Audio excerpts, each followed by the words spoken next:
Hello and welcome. I am so glad you're here. I'm Beth, a creator-based coach with CMH Coaching for Life. I'm here today to help you and those you love create a life you feel grounded and at home in. Think of a life where you feel peace, love for those around you, and in a flow with just enough challenge to keep you happy and creating something wonderful. Sounds like magic, but it's not. You can create that life every single day. You can have a life full of love, excitement, hope, and creation. Our mission at CMH Coaching is to flood the earth with light through compassion, mindfulness, and hope. And I'm going to ask a favor of you. If you like what you see and hear today, think of someone you know that would enjoy and benefit from this message. Our mission is to flood the world with compassion, mindfulness, and hope. Share this with them. But for now, this is time just for you. So settle into whatever you're doing and enjoy this time with the girls, where we create that one awesome, amazing, perfect life every one of us is seeking. Well, hello, 50/50 girls. Jen is here with me today, and we are ready. Yeah, Barely here. Ready to start our creator-based weekly, a creator-based life. And Jacine is in Maui, so there's that. Yeah, there's that. Yeah, really exciting for her. But we're still here. We're still working, but Jen's been working in the garden all morning. You want to tell us about the garden, what you've been doing? Because I can tell you worked hard. I just planted some bee balm, but before I could do that, I had to basically remove the turf. But it's like crabgrass and just weeds. It's not real grass and everything, and The turf. and then the rocks and everything. So it's just really, really Hard work. You really kind of think, really, I've been at it for these many hours and I didn't get much done. So I would love to be able just to dig a hole and just be able to dig a hole. But no, there's rock, there's all this other stuff. Yeah. All of the stuff in the way of creating the garden that you really want to have. And then you'll find a big boulder and you're like, well, I guess that doesn't go there. We'll just change. And then you have this big old hole in your landscape. But anyway. That's crazy. It's just a bunch of work. Well, I've been cleaning up from the rehab that we started over the weekend. So I'm with you. It's been a very productive Monday. Good. But my body is tired. Yeah. It's ready for a sit down with the girls and just to talk for a little bit and to get things figured out. So today we're talking about creator-based signatures. And the story behind creator-based signatures goes like this. When I was a little girl and I really wanted to be a big kid in the worst way, my sister was 6 years older than I was, and I just always wanted to be her. Her life was so much more glamorous than mine, you know. She got to go do stuff and she got to be with friends, and she had these great blue glasses because it was the 70s and I wanted the glasses like she had, and just everything, just wanted to be Sue. And one of the things that she had that I didn't when I started school was she got to carry a brown bag lunch to school. And I had to carry a lunchbox. And I didn't want to carry a lunchbox because all the big kids got to carry their brown bag lunch. And it was just so nice. It was like all crisply folded and it looked so cool. And it meant you were big. And so eventually, I don't know, I think by the time I got to carry brown bags, Sue was graduated and gone. But eventually I did get to carry brown bag lunch, and my mom made them for me. And I remember her writing my name. She'd write my name, and she had beautiful penmanship. And I always wanted to just do, and she was forceful and it was on an upswing, and it was just this beautiful signature. It was my name, but it said Beth in my mom's beautiful signature. And I always wanted to learn to write like that. Well, it turns out my grandma wrote just like my mom did, identical handwriting. And so when I went through school, that was my goal, was to write like both of them. And I do. That's how I got great penmanship, was I really wanted to have the same signature as my mom. her signature made a big difference to me. Now, for me, what I read was, this is a strong, important person. Probably what it meant was, I'm in a hurry because I'm late for work and I'm crazy stressed and I got to get this done, right? Yeah. But to me, that's what that meant. And I just knew her signature well. In fact, when I was bad, because I was bad for a number of years, I practiced writing notes for myself to excuse myself from school in my mom's same handwriting, you know. And so I never actually had the guts to do it, but I practiced that signature over and over and over again and practiced her writing. And I just always loved it. She had a specific notepad, a specific fine tip pen, and it was just so. Well, with that signature, I kind of got thinking, we're talking about listening all month this month.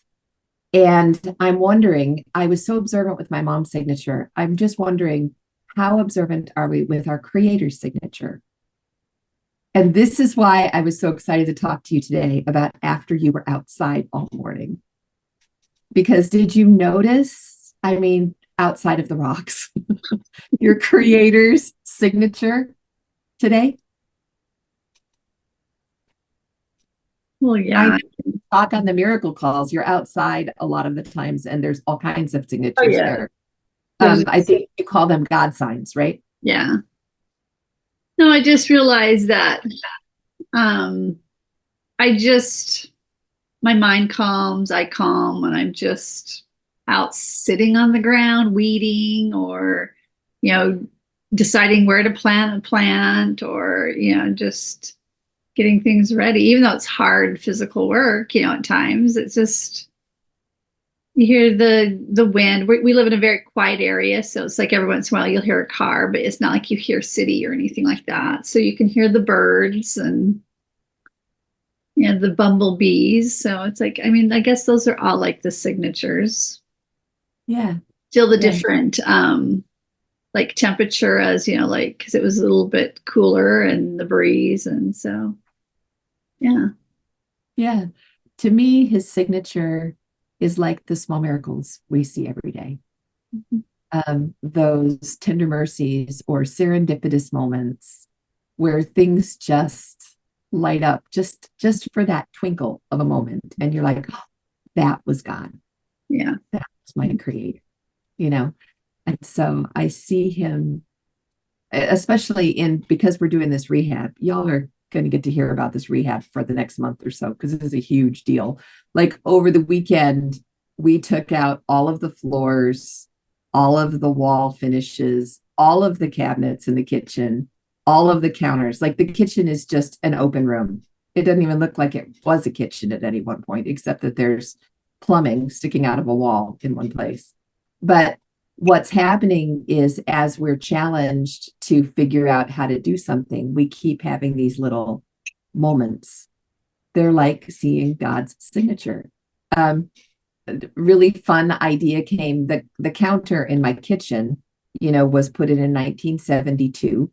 So it's just over 50 years old now. It was the classic 1970s orange. And it's been there as long as we've owned the house. We moved in 1996. So it's a good long time that we've had that orange counter. And I always hated it.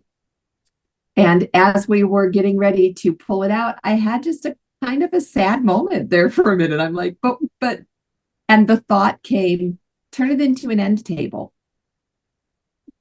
And I was like, turn it into an end table. Turn it into an end table. Cut this piece out. So we went and we measured, because we don't have an end table between the chair and the couch on the sun porch. And we measured, and it was just under 3 feet, I think. And so we took a 3-foot chunk of that counter and screwed legs on the bottom. And we have a bright orange end table now at the end. But that wasn't my idea. That was just this cute, tells me our creator has a sense of humor and cares about my feelings, memory that will be an end table at the end of the table. At the end of the couch from now going on forward. And it looks great on the sun porch. That's where bright orange belongs, with all the colors on the sun porch. But we just get those beautiful God moments, those signatures of our creator.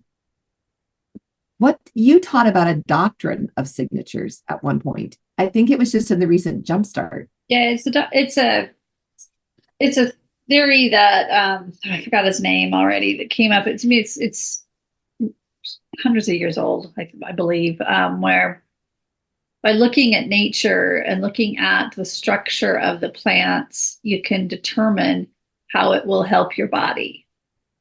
Certain plants, I always give the classic example of what does a shelled walnut look like when you're looking at it?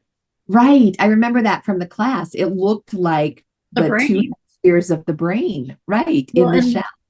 And what do we know that's in walnuts that is good for brain health? Omega-3. Yeah. So it's just like, Yeah.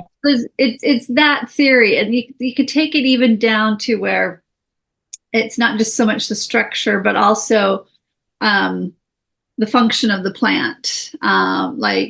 Roots can keep us grounded, things like that. Certain roots have certain smells, or like eating certain roots, So it's super interesting just how we can look at nature to understand not only our emotional life better, but our physical life. And so they call it the doctrine of signatures. So. And our spiritual life, because those signatures can bring us back to our Creator over and over and over again. I love that. Yeah, I just thought it was really fun. And brown bag in my lunch just made my day. I just tell you, every day I felt so grown up with that brown bag lunch. So let's talk. I just want to tell you a story about something that I experienced yesterday at church, because I was in our women's meeting at church yesterday. And it's not really related to signatures at all, but it really made an impact on me. And I'm still stewing it around in my brain. It was Mother's Day. And so they were trying to do something different for the women in the women's meeting. And it was a full room. I mean, there were probably 50 women in the room. There were no empty chairs. I think they'd set up extras. It was wall to wall. And they had this game of Cahoots going on the big TV in the front of the room. And I don't know if you know about Cahoots, but it's like an online learning game. And so you put the number, somebody goes in and creates the game, and there's a number associated with it. And then you get the Cahoots app and you put the number in for the game you're supposed to be playing, and it'll register you as a player on the game. It was kind of fun because they gave us directions. Nobody in the room followed directions real well. Directions to do some 3-digit unidentifiable number. And everybody put their names in. It was just funny, or little nicknames in. So you could see who was up there, and everybody had a different picture. But we're playing this game, and they're going through things like, if you were going to go out to dinner, what would you choose? Would you choose all meat? Would you choose all vegetables? Would you choose hoity-toity rich food? Would you choose sushi? And it was fun to watch. Everybody just entered really quick. And then you could see like 60% of the women in the room chose sushi and 40% chose meat. Nobody chose vegetables. It's funny. And they went through a bunch of different ones like that. But then they got to one of the last ones. I think there were 3 left. And this one was, how many nights a week do you wake up with thoughts or worries in the middle of the night? Was it 0 to 1? Was it, was it 1 to 3? Was it, 4 or 5? Was it 6 to 7, or was it 0? And everybody filled it out, and we watched. And it was kind of fun because with the sleep part, that there wasn't a lot of giggling and stuff. But when we got to the sleep part, there was like this camaraderie in the room.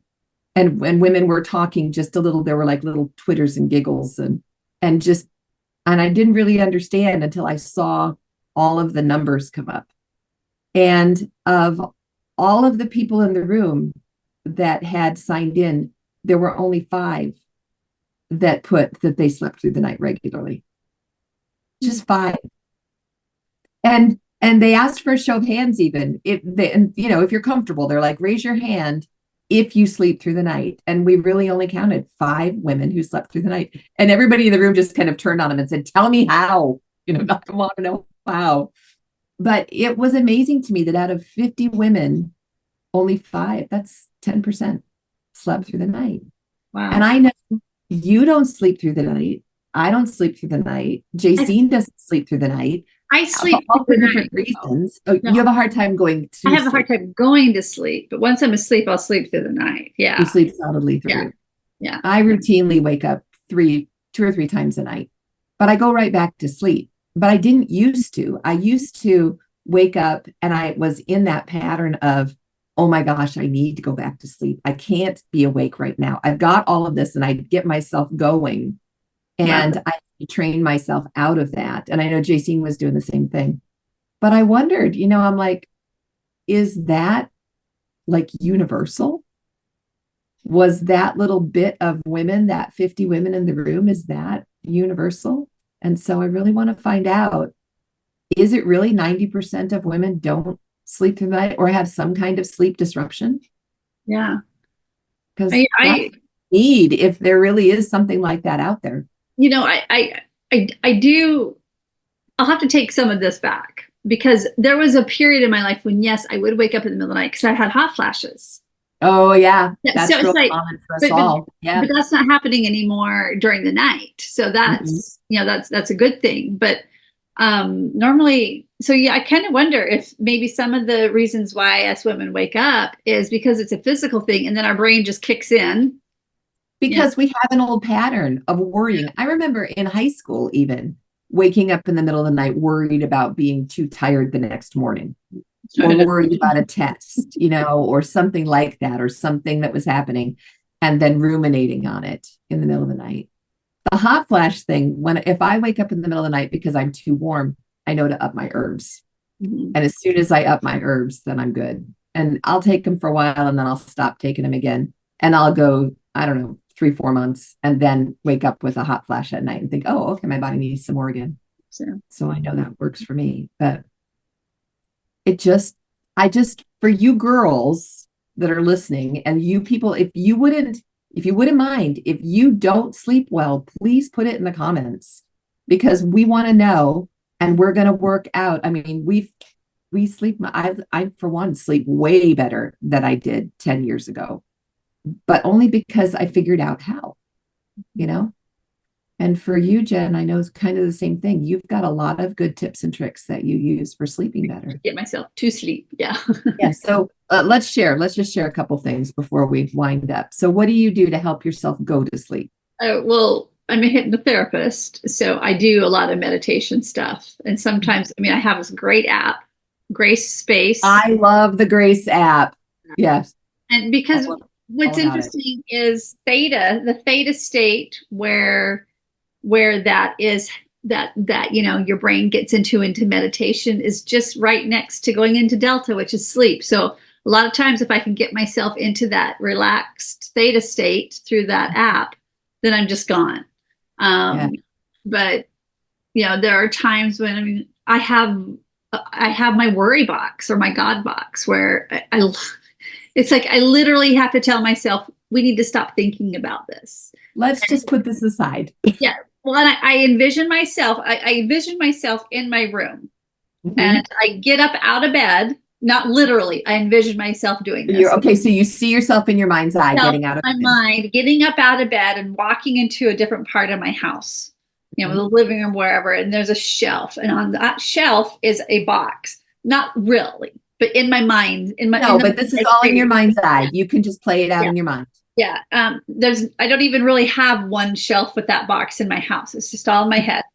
Right. And I open up the box and literally just pour my thoughts into it and put all of it in there and then I close it and I say, I will pick this box back up tomorrow morning when I get up if I need to. Yes. I love that. And I put it back up on the shelf, and then I envision myself walking into my room, getting in bed and going to sleep. And sticking with it, saying, no, I put that in that box and it's in that place and it's safe, and I will pick it up tomorrow morning when I wake up. But right now I'm not. And that helps. That's something I can meditate on and help. And quiet your mind. Yeah. So there's other things you can do. I know you do a lot of herb stuff, right? I do herbals to go to sleep at night if I need them. But if I wake up in the middle of the night, I trained myself to where I used to worry. I used to be, my first thought would be, oh crap, I'm awake. Yeah. Why do I have to be awake? Why does it always have to happen like this? And off I'd go, right? And then, of course, then I was very awake. And what I've trained myself to do is, first of all, when I notice that I'm coming to wake, to not engage with thought. Yeah. Deliberately just be still and not let the thoughts come, which has been really a unique experience because the words in my head start as soon as consciousness starts. It's just me, it's always going. And so to work on deliberately choosing to not allow words in, just like you said, back in that meditation state where you're used to just having things be quiet. If I can stay there, I'll just drift right back to sleep. But for the times when I don't stay there, when my thoughts have already taken off, like, oh my gosh, I need a range. When they were doing the demolition, they went to take my built-in cooktop off and broke it. It was glass. It broke into a million pieces. Even the grates broke. I mean, it was really pretty spectacular. So I'm getting a new range top. But stuff like that, where it's already started in my head when I'm waking, what I do then is I step back, like you, in my mind's eye. I step back and I connect with my creator and I'll say, I'm here, Lord. And just that, I'm here, Lord, will disengage and remind me that what I really want to do is I want gratitude. So then I'll start with my gratitudes. If it was because my range broke, the cooktop, it was thank you that nobody got hurt with that. Thank you that the glass was all cleaned up and that it was safe. Thank you that, and then I start usually, like Jacine said this too, and she does the same thing. Thank you for my nice soft bed. And then move your feet in the sheets. I have like the world's greatest pillow topper on my mattress. I don't know what it's made out of. It's just this beautiful, soft, not spongy, but just like you're laying on a pillow on top of your mattress. And it'll be thank you for my soft pillow topper, and thank you for my feather pillow, and thank you for the air. And as I'm going through the things that I'm grateful for, 90% of the time, I just drift right back off, and that makes a huge difference for me if I am engaged in thought. But it didn't used to be that way. It used to be a constant fight. It took a while to train myself out of that. Yeah. Yeah. And especially if there's something where you're chronically sore, there's something painful or uncomfortable. It was really hard not to be angry when it wakes you up. When I have that, and I can't get to sleep, I do a floating meditation where you count yourself down, you do all this stuff till you get to a place where you feel like you're floating in a pool. The clouds. You've done the cloud meditation for me. Is that what you're talking about? For me, it's I like to feel floating in the water because I feel supported by the water. And so it's floating in the water. So there's just things like that. Oh, and I use essential oils. A lot of times I just need something really relaxing. And so I'll use oils every night. I use oils too. For my littles, when my kids were little, we had watched a movie, years and years ago. Christopher, who's in his mid-40s now, we watched some adventure movie where wolves attacked a cabin in the middle of winter.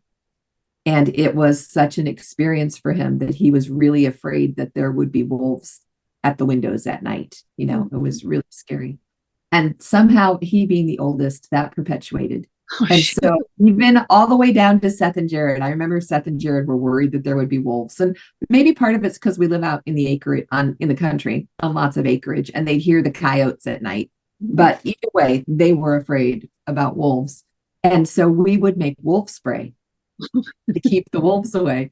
And we would put lavender oil and sometimes like peace and calming or chamomile in it and dilute it with water. And then just spray things around the room. We'd spray under the bed, we'd spray in the closet, we'd spray the windows and spray the boys on occasion. And that would help them settle down too. Well, that's nice. Yeah, but like you, I like lavender on my feet. And I love valerian on my feet. Oh, sleep. I love vetiver. Vetiver. Oh yeah, I like vetiver too. Yeah. Yeah, they're all good. The good relaxing oils, the oils that take you out of that fight, flight, or freeze. And so let your mind unwind. It would be fun sometime to see what the vetiver plant looks like. Oh, it's huge. It's a grass. It's a grass. Okay. Yeah, in fact, it was in one of the jump starts. It was in one of the it was in the signature That's what I'm wondering. What's the signature? That's what I was thinking. What's the signature for vetiver? Is it the one that's like lemongrass that has the bazillion Yeah, the roots Little go like tendrils. 9 feet deep. Yeah, but they look like nerve endings. I mean, they're Nervous. like these Think long, about that. tangly. If Yeah, you can't relax or you don't feel solid, you got nerve things going on. So let's yeah, calm those nerves or whatever, yeah. and Vetiver. get you grounded, get you really solid. They also, gosh, it takes like I think 10 months for them to develop to the point where they can be like the height of the oil, and that's when they will process the plant. But yeah, it's a pretty incredible root system That's amazing. that ever does. But we're going to be doing more with essential oils, aren't we? Coming up with the next jumpstart, if I remember correctly. Are we? I had to look it up, but we just did you know your body can talk? No, the And next one is all about calming in your internal system. Like I'm going to be teaching meditation things to calm. Remember that? we may do a little bit with some oils as well. I guess we could. Yeah. Possible. Well, it's possible. We'll just kind of see where it goes. But it's on calming you, taming. Oh, that's right. It's taming the tiger, right? Taming the stressed tiger. That's right. Which is really good for sleep. Yep. Yeah. These things, like there's one technique I'll teach you. It's called the prime meridian, or central meridian. I can't remember exactly, and it's a Jinsen Jitsu thing. And I will do that sometimes when I can't go to sleep, and I won't even be able to finish it. I'll fall asleep. That's awesome. Yeah, yeah. That is awesome. All really right. Well, I'm excited. Yeah. Yeah, that is really cool. We have a quiz on sleep that I just made today on if you struggle, do you struggle to sleep? And you can access that quiz. How can you access that quiz? Through next Monday's Monday Morning Inspiration. It'll come out. And I'm going to put it on the website too. I just am not there yet. But it's just a really fun quiz to take you through all of the different things involved in your sleep pattern and then tell you what the most helpful thing would be for you for your next step in your sleep. So keep an eye out for the Monday Morning Inspiration next Monday. And the whole thing's going to be on sleep. I think it'll be really fun. So let's see. We've got Coaching Clear tomorrow. We talked about the Jumpstart. The Jumpstart is going to be the 1st of June. So don't let it sneak up on you. You know, you're talking Memorial Day and then Jumpstart right there. Yeah. Yeah. So the first remember, is Saturday. The 1st of June. So we're doing the Jumpstart, Taming the Tension Tiger. We're going to do more on sleep. I really think that as people let us know about their sleep, we're going to see there's a lot of problems with sleep. And you just can't create well if you're not resting well. Mm-hmm. So that's going to be a new focus. We're still working with the Anxiety Masterclass, but the registration is closed until fall now, but it's coming. It'll come back. But there is Coaching Clear tomorrow. So do come to Coaching Clear. And if you're not in Coaching Clear, you can learn more about it by going to cmhcoaching.com/coach. And there's a free workshop there where you can learn how that can benefit you and how that can make a difference. As we go through the week this week, let's look for our creator's signature and just see what we learn. I think if we're willing and we talk with our creator and we let him know that we're looking, he will show us much. And that's going to make a big difference in how we create the life we want. And thank you, Jen. All right, y'all. Have a great week. We'll talk soon. I can choose to be happy, choose to be free, moment by moment. It's all up to me, 'cause what I think about, I bring about. That's the way it is, and there is no doubt. Day by day, I pave the way with every little thought I think.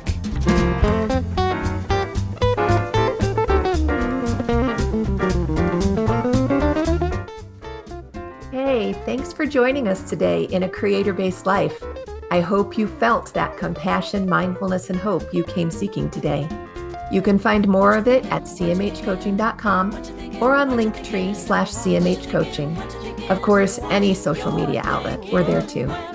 Because you felt the benefit and light in this message, please invite those you care deeply about to join us. Help us to create a ripple effect across the globe of compassion, mindfulness, and hope. Then we can create a creator-based life together. Have a great week, y'all. We'll talk to you soon. choose to be free, moment by moment. It's all up to me, 'cause what I